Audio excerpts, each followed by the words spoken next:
Australia did something in World War II, so shocking that long-held myths could not survive in the mud and rain of Milne Bay. Australian soldiers, many of them mocked as part-timers, faced Japan's feared ground troops, and history should have erupted with noise. Instead, the story fell strangely quiet. So ask yourself this: why do so few people know about the moment Australians proved the supposedly invincible Japanese infantry could be decisively defeated? Who was sending whispers of doubt to Washington while Australians were bleeding in the jungle?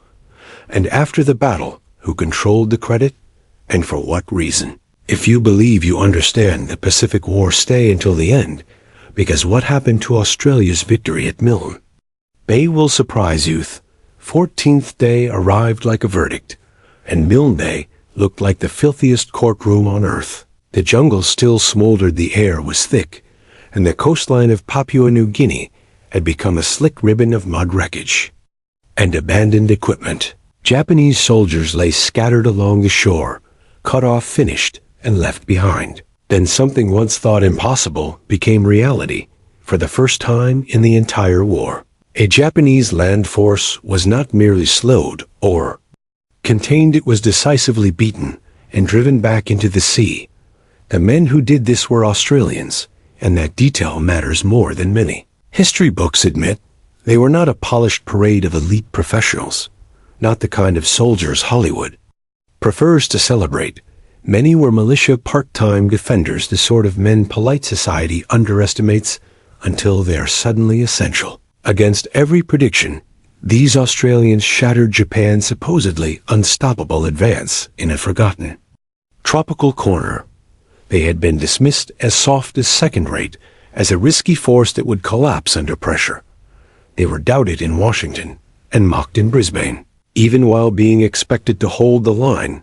Yet at Milne Bay, they did not break, they did not retreat, and they did not allow the story to end as powerful figures had already imagined. The establishment saw weakness, but the jungle revealed something entirely different.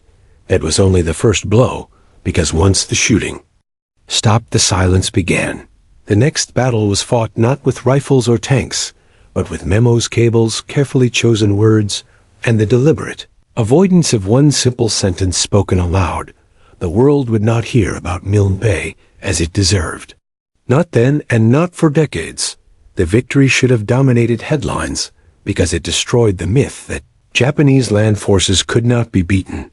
Instead, it arrived as a muffled announcement, faded into a polite footnote, as if history itself had been told to lower its voice. For the Australians who fought there, it became a familiar kind of triumph, a victory you are permitted to achieve, but not permitted to fully claim. This was not confusion, and it was not bad luck. The records remained, the facts existed, and the achievement was clear.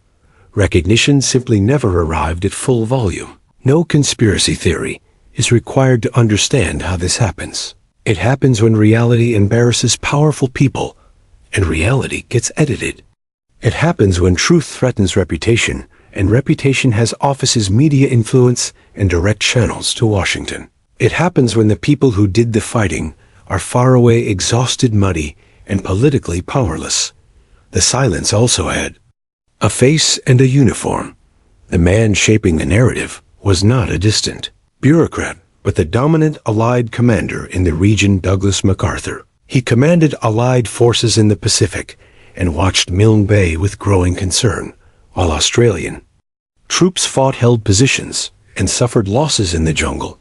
MacArthur reported to Washington that the Australians were underperforming. Historical records preserved by the Australian War Memorial show he described Milne Bay as the first test of Australian troops under his command and indicated little confidence they would succeed. Those words were not casual remarks, they were positioning, because once sent upward, they hardened into policy. MacArthur had his own story to protect. He arrived in Australia in March 1942, after leaving his surrounded command in the Philippines.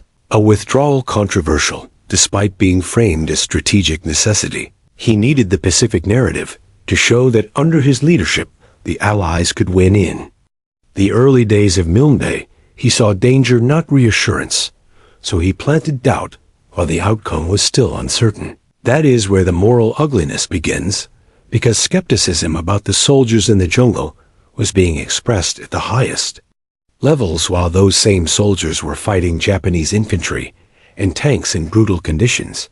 They were judged in real time by people who were not present, and those judgments served as insurance if things went wrong, but events did not follow. The script, when the Australians not only held but crushed the attacked MacArthur, did not publicly revise his assessment. He did not stand before cameras to admit error, and he did not give the soldiers of Milne Bay the recognition they had earned. Instead, the narrative shifted, the spotlight moved, and the story faded understanding. The global context of 1942 reveals why Milne Bay mattered so much. The myth of Japanese invincibility was not propaganda fluff. It shaped strategy, fear, and decision. Making in less than 6 months, Japan had captured Malaya, Singapore, the Philippines, Burma, the Dutch East Indies, and vast Pacific territories. British strongholds expected to resist for years fell within days. American forces suffered humiliating defeats and mass surrenders. The fall of Singapore alone sent shock waves through Allied nations, with more than 100,000 Allied troops surrendering to a force about half their size.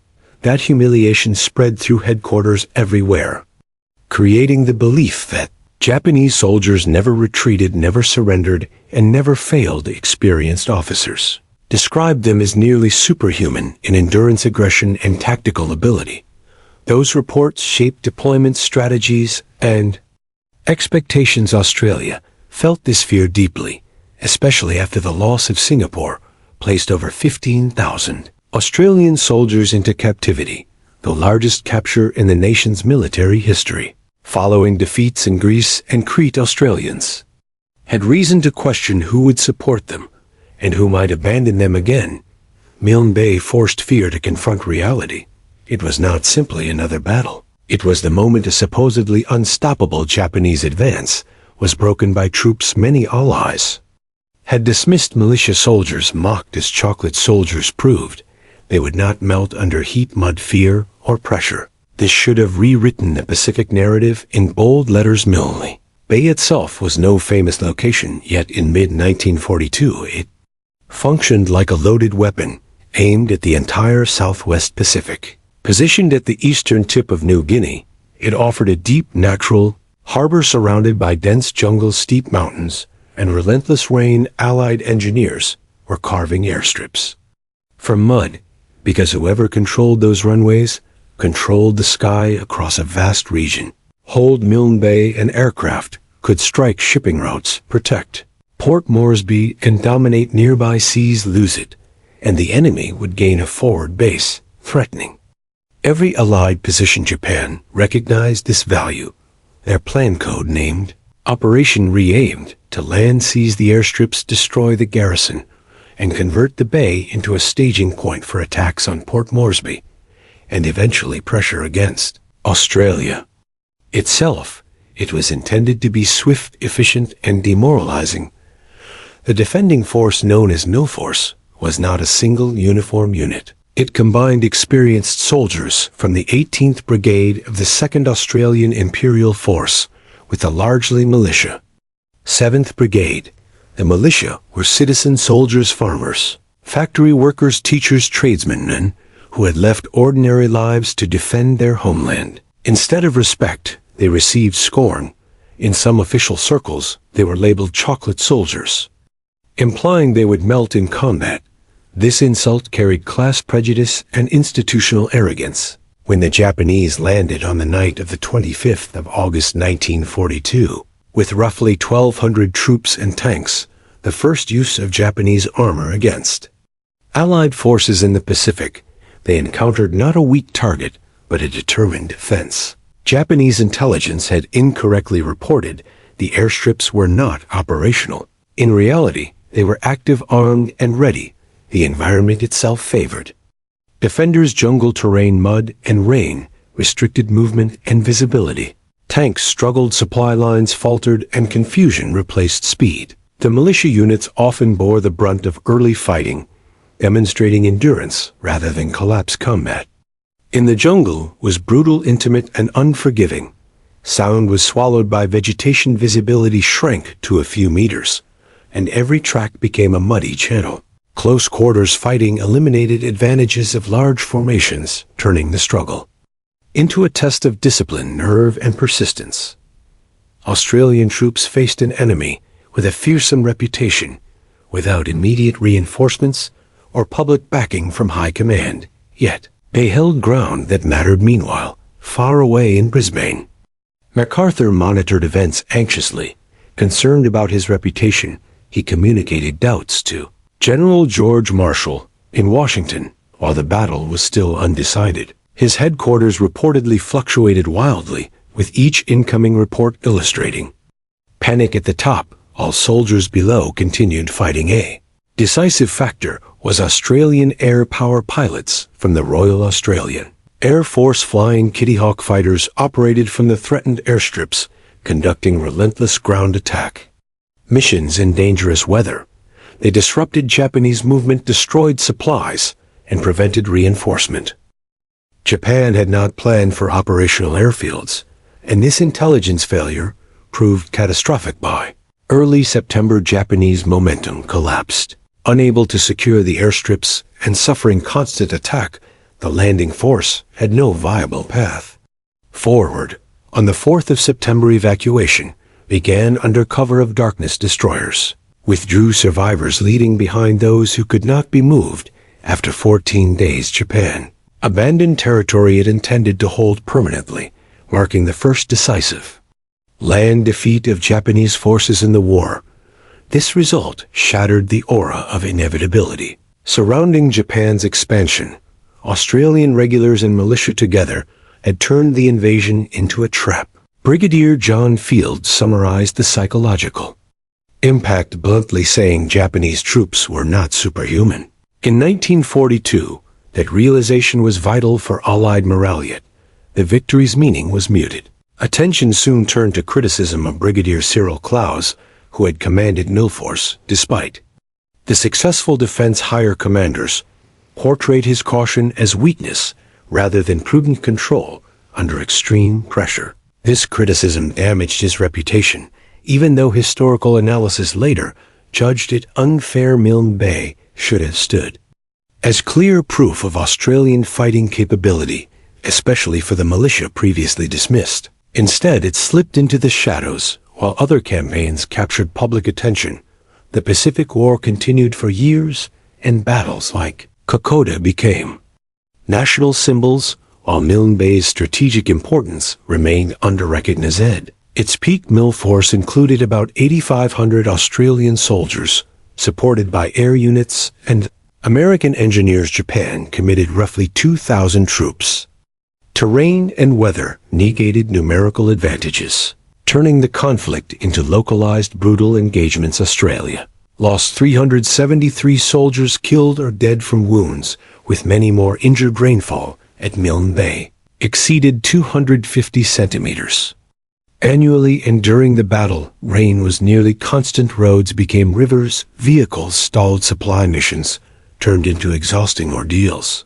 These conditions hurt attackers far more than defenders by destroying momentum and logistics. Throughout the fighting, RAAF squadrons continued flying dangerous missions from the contested airstrips, striking supply lines, troops, and reinforcement attempts. Their presence multiplied pressure on Japanese forces trapped in mud and jungle. Milne Bay offered everything a public might want in a wartime story: a clear victory during a year of fear, proof that Japanese land forces could be beaten, and an achievement built by cooperation between regulars, militia, and airmen under severe constraints.